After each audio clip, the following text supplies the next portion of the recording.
Balcony cooking channel. Tirunelveli chicken வறுவல் செய்ய போகிறோம்.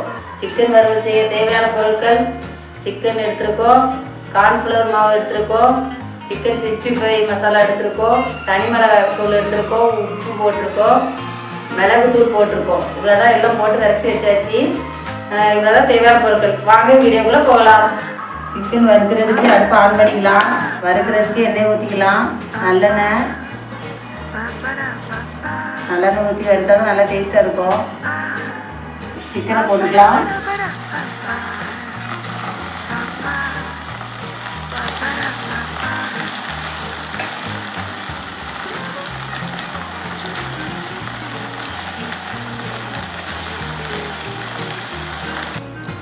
திருநெல்வேலி சிக்கன் வறுவல் ரெடி ஆயிடுச்சு. இதேமாதிரி நீங்களும் வீட்டில் செஞ்சு பாருங்கள். பால்கனி குக்கிங் சேனலுக்கு சப்ஸ்கிரைப் பண்ணுங்கள், லைக் பண்ணுங்கள், ஷேர் பண்ணுங்கள். நன்றி.